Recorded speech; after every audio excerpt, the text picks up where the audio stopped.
Europe 1, 6h42. On vous parle régulièrement sur Europe 1 des pénuries de certains médicaments. C'est une situation que vous avez probablement déjà vécue à la pharmacie. Eh bien, ce matin, on s'intéresse au gaspillage des médicaments avec cette étude du groupe Pharmao qu'on vous dévoile en exclusivité sur Europe 1. Et pour en parler, Alexandre Lemaire, vous recevez ce matin Nicolas Schweizer, fondateur de Pharmao, service de livraison de médicaments à domicile. Bonjour Nicolas Schweizer. Bonjour. Alors déjà, merci d'avoir choisi Europe 1 pour dévoiler votre étude en exclusivité à nos auditeurs. C'est une étude où vous avez interrogé les Français sur le gaspillage des médicaments. À une écrasante majorité, ils sont d'accord pour dire déjà qu'il faut faire quelque chose, mais surtout, la quasi-totalité des personnes interrogées aimeraient bien voir des promos sur les produits pharmaceutiques bientôt périmés. Oui, tout à fait. Donc aujourd'hui, on constate clairement que il y a beaucoup de produits qui sont invendus ou jetés au quotidien. Donc c'est plus de 4 tonnes rien que sur les produits de parapharmacie. 4 tonnes par an en France. Hein. Exactement. 4 tonnes par jour. Par jour de produits de parapharmacie. Et donc nous, on a mis en place une solution qui permet de mettre en avant pour les pharmacies ces produits, des promos anti-gaspi, qui permet aux consommateurs de pouvoir commander et avoir des réductions sur ces produits et les commander et les retirer sur place à la pharmacie ou se faire livrer à domicile avec notre solution de livraison. Donc ça, c'est effectivement le service que vous proposez avec Pharmao depuis 2016. Hein. Vous êtes une jeune entreprise, Nicolas Schweizer. On voit des promotions, ça existe déjà sur des produits de parapharmacie. C'est souvent des produits qu'on va voir vendus en lot, qui permettent de faire des économies. En revanche, les soldes sur les médicaments purs et durs, ça n'existe pas. Hein. C'est pas autorisé par la loi. Hein. Oui, tout à fait. Le prix est régulé. Donc sur les médicaments, on peut lutter contre le gaspillage en améliorant l'observance des patients. Oui. Nous, on les livre à domicile partout en France. Donc, on voit que certaines personnes à mobilité réduite ou fragile ont besoin d'être accompagnées dans leur observance.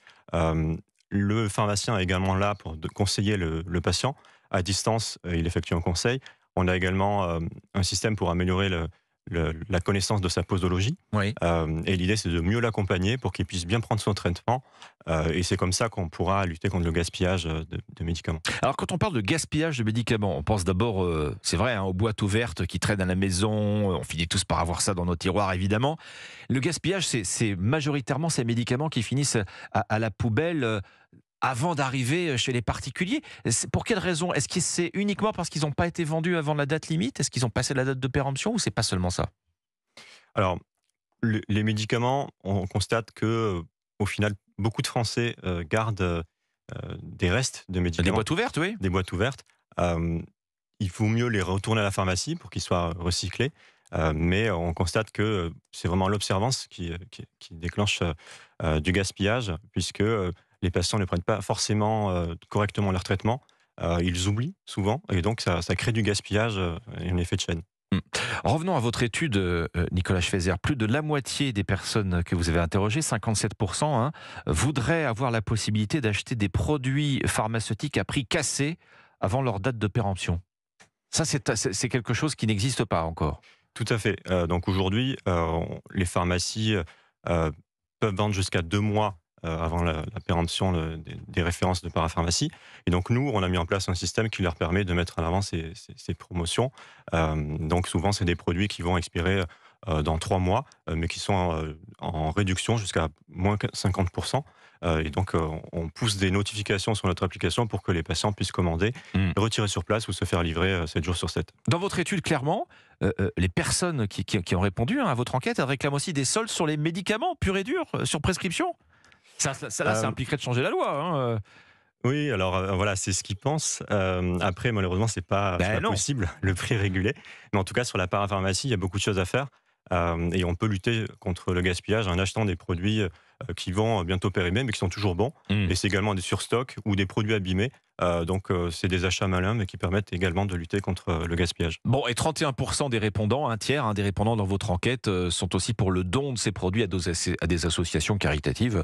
Là, effectivement, pourquoi pas? Alors, une question qui revient souvent, Nicolas Schweizer, et qui permet aussi de lutter contre le gaspillage, est-ce que les médicaments restent efficaces après la date de péremption? Et si oui, combien de temps après? Est-ce que vous savez répondre à cette question? Alors, je ne suis pas professionnel de santé, mais il vaut mieux demander conseil à son pharmacien. C'est vraiment lui qui peut juger, mais s'ils arrivent à date de péremption, on ne peut pas les consommer. Il vaut mieux les retourner à la pharmacie. Les Français font partie des plus gros consommateurs de médicaments en Europe. Est-ce que multiplier les promos, justement, c'est pas une incitation à surconsommer encore davantage? Euh, alors, sur les produits de parapharmacie, les patients peuvent acheter à prix réduit ces produits. Dans tous les cas, s'ils arrivent à péremption, on va les jeter. Donc, il vaut mieux les acheter avant la péremption et les consommer selon son usage que tout simplement qu'ils partent à la poubelle. En tout cas, une certitude, et c'est le chiffre marquant que vous nous révélez en exclusivité ce matin avec votre étude Pharmao, Nicolas Schweizer. La quasi-totalité des personnes interrogées réclament des promotions sur les produits de parapharmacie avant la date de péremption et, dans l'idéal, mais on n'en est pas encore là, sur les médicaments. Les médicaments ne sont pas autorisés à être mis en solde selon la réglementation actuelle, on le rappelle bien sûr. Merci Nicolas Schweizer, Merci beaucoup. fondateur de Pharmao, service de livraison de médicaments à domicile. Europe 1, il est 6h48 dans un instant.